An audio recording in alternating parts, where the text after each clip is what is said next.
7 de la mañana con 40 minutos, del agua residual al agua del futuro. ¿Qué tan preparados estamos para reutilizarla de forma segura? Me da muchísimo gusto poder recibir hoy en Desde el Campus a la doctora Nancy Edith Ornelas Soto. Es profesora investigadora de la Escuela de Ingeniería y Ciencias del Tecnológico de Monterrey, especializada en calidad y sostenibilidad del agua. Es doctora en Ciencias con especialidad en Química por la Universidad de Guanajuato e integrante del Sistema Nacional de Investigadoras e Investigadores Nivel 2. Doctora, bienvenida desde el campus, muy buen día.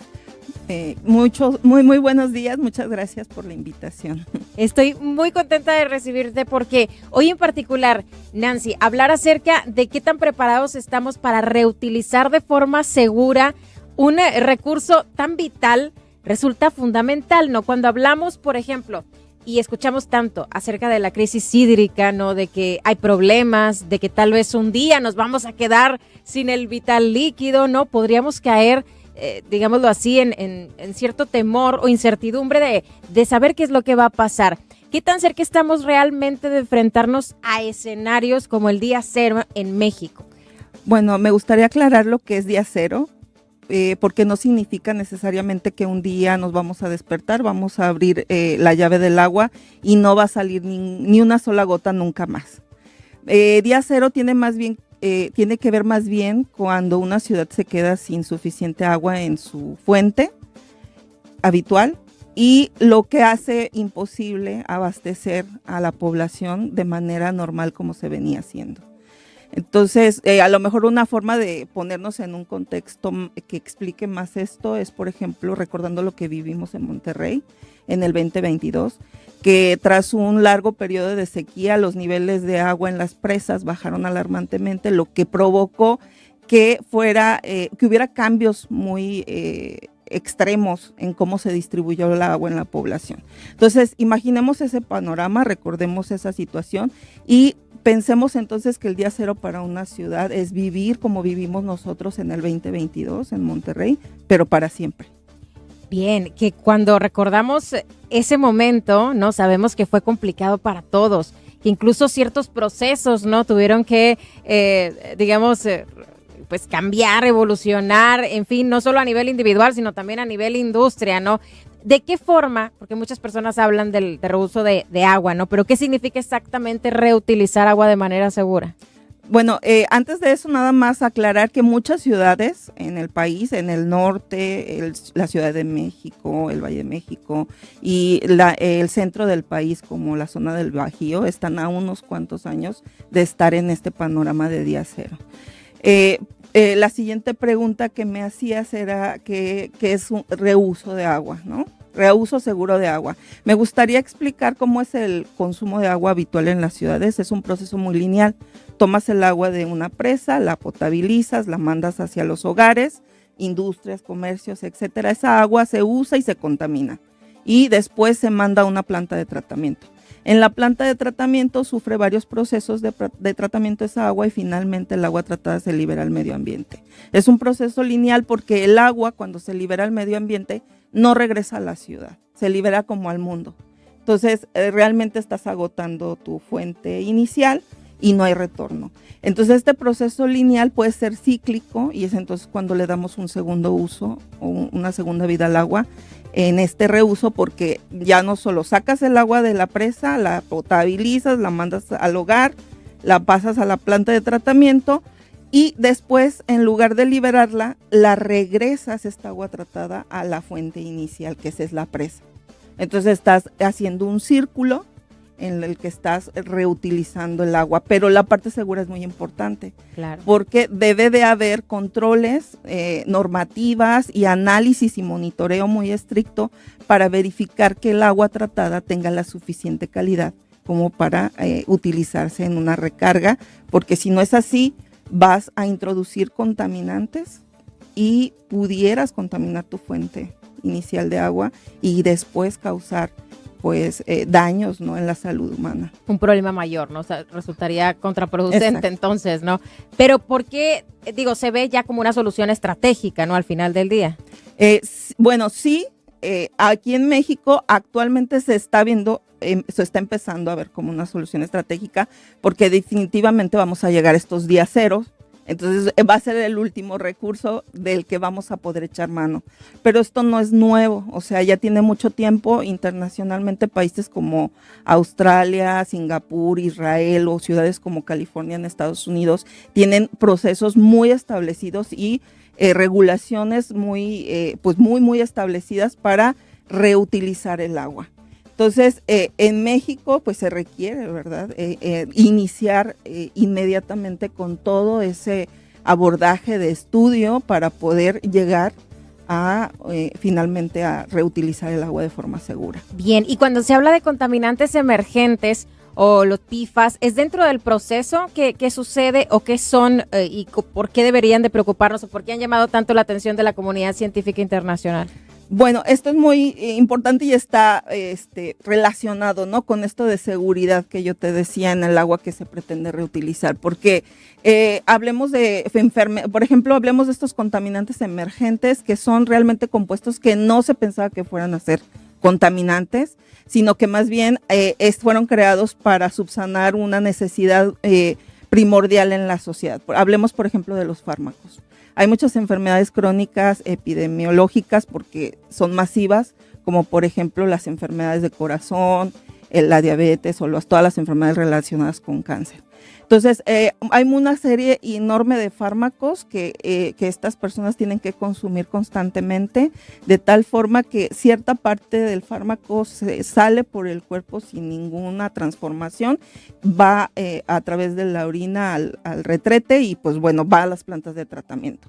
Y las plantas de tratamiento están enfocadas en remover materia orgánica, sólidos, nutrientes, microorganismos, pero no se enfocan en este tipo de contaminantes y no están regulados. Entonces salen al medio ambiente y aunque no son tan persistentes, se ve afectado el que constantemente los estés utilizando, de tal forma que se terminan acumulándose.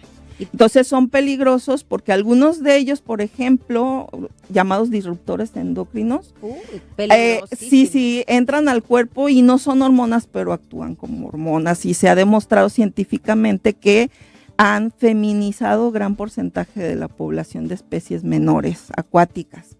Entonces eso es peligroso. PFAS, ¿qué son? Es otro tipo de compuestos, ¿no? Contaminante emergente, que son compuestos químicos que tienen unas propiedades impresionantes, ¿no? Son resistentes al agua, a las grasas, al calor, y esas propiedades hacen que se utilicen en muchos productos que consumimos. Por ejemplo, las espumas retardantes de flama para las casas, ¿no? Que protegen de la temperatura, el calor, etcétera. Se utilizan mucho precisamente porque si hay un incendio, pues no van a arder inmediatamente. Entonces también se usan en las espumas que se ponen en muebles, en telas, en tapicería.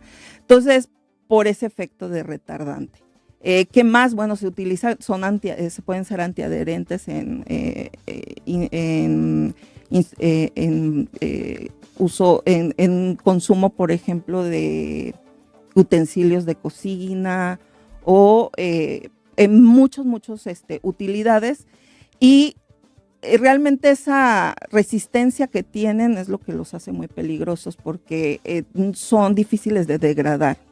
Entonces algunos tardan entre 80 y 100 años en empezar a degradarse. Entonces se usan mucho, tardan mucho en degradarse, entonces se acumulan mucho y pasan a los organismos. Y el efecto en la salud está asociado con problemas de hígado, promotores de cáncer, hipertensión, por ejemplo, en embarazos, depresión del sistema inmunitario, los bebés nacen con bajo peso, entonces es una serie de problemas graves. Que ahí ya estamos hablando de una cadena de problemáticas que supera lo que tal vez en un inicio siquiera se pensó que sería, ¿no? El beneficio, ¿no? A veces va a superar el beneficio en algunos casos, porque los fármacos, bueno, esos son imprescindibles, no podemos dejar de usarlos. Totalmente. Ahora, hablamos de que entonces si suceden estas fallas, porque al final del día resultaría en una falla tener una sociedad ya con problemas de salud derivado de un proceso que sale mal, porque de algún modo pues no es lo esperado, ¿no? Hablamos de que sería contraproducente, pero entonces, por ejemplo, se habla también muchísimo de los microplásticos, ¿no? Que de pronto también solemos pensar en los océanos, pero llegan también a estas plantas de tratamiento de agua. Hay un estudio que realizaron en Monterrey justo de la presencia de microplásticos en aguas residuales, ¿no? Sí, así es. Sí es cierto que cuando hablamos de microplásticos, luego lo asociamos a los océanos, pero la mayoría de nosotros no sabemos que el océano es como el destino final del microplástico. Realmente tiene una historia previa amplia. Y eso inicia precisamente, pues, por ejemplo, en el mal manejo de la basura plástica, que no es llevada a donde debe de ser para confinar, sino que inunda las calles. Entonces, con la lluvia, la escorrentía va arrastrando todos esos desechos plásticos, que aunque son macroplásticos, por el desgaste mecánico y el tratamiento en las plantas terminan llegando a un nivel de microplástico. Y que también genera estragos en la salud, por eso digo, está relacionado, ¿no?, con lo que decíamos, tener una sociedad enferma pues no resultaría lo ideal, ¿no? Por eso le pregunto sobre los microplásticos. Sí, así es. Y bueno, el estudio que realizamos fue precisamente, bueno, no es la única fuente, viene también de los hogares porque utilizamos muchos productos que ya tienen el microplástico en sí.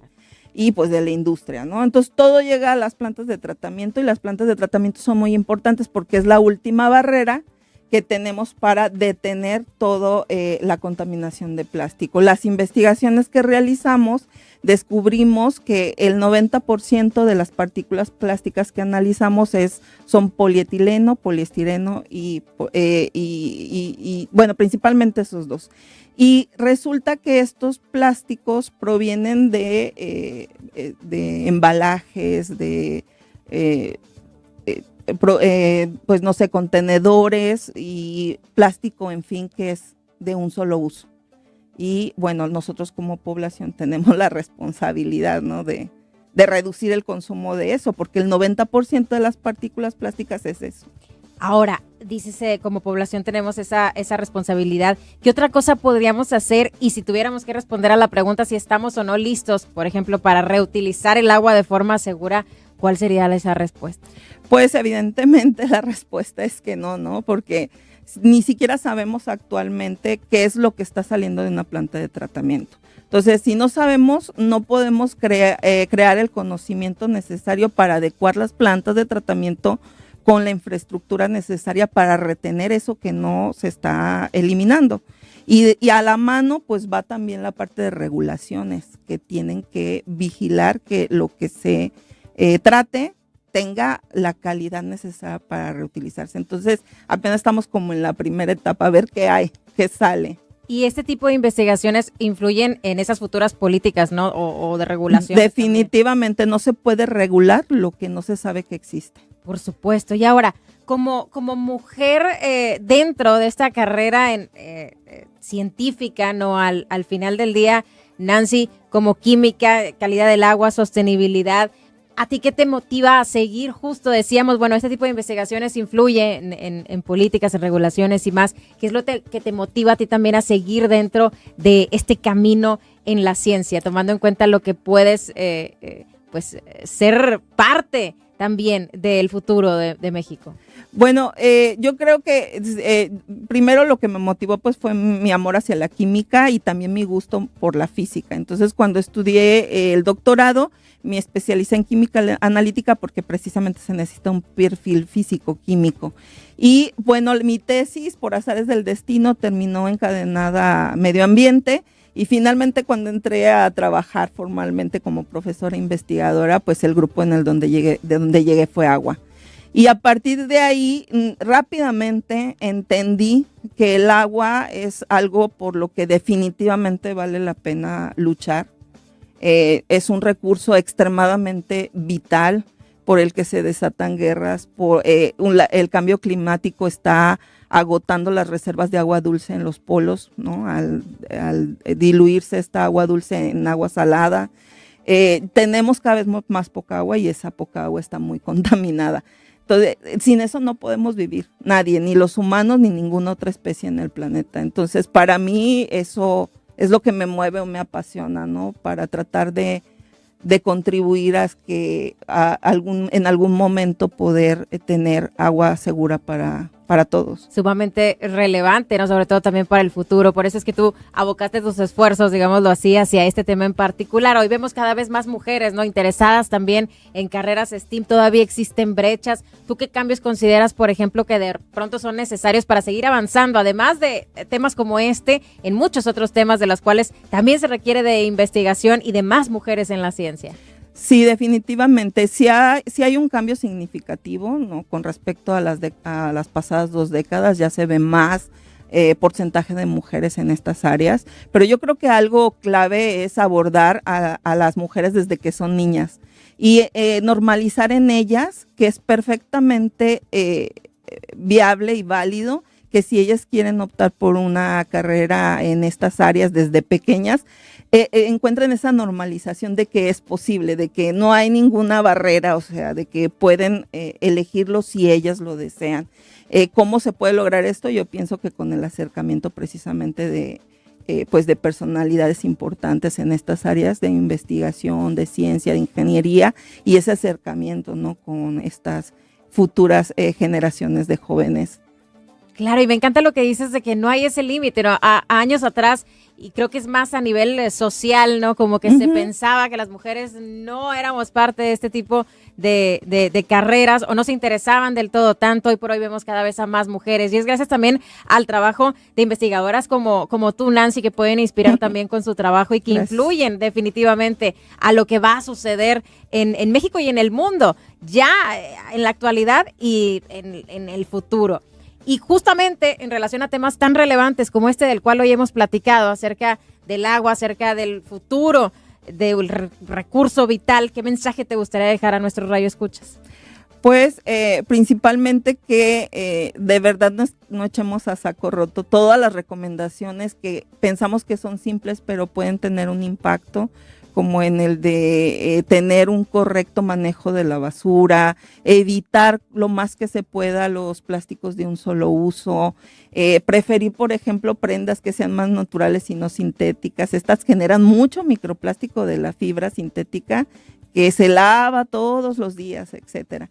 Entonces, cambiar nuestros hábitos de consumo, informarnos más de qué es lo que pudiéramos nosotros hacer para reducir la contaminación por plástico, por ejemplo.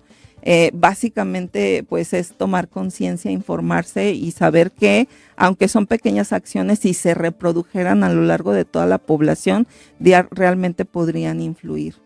Tomar conciencia, ese punto es sumamente relevante. La doctora Nancy Edith Ornelas Soto, profesora investigadora de la Escuela de Ingeniería y Ciencias del Tecnológico de Monterrey. Hoy, del agua residual al agua del futuro. ¿Qué tan preparados estamos para reutilizarla de forma segura? Si quieres escuchar de nueva cuenta lo que la doctora Ornelas Soto nos ha compartido, recuerda que puedes ingresar a techsoundsradio.tech.mx cuando finalice este programa también a través de YouTube. Gracias, doctora, por acompañarnos. Gracias a ti.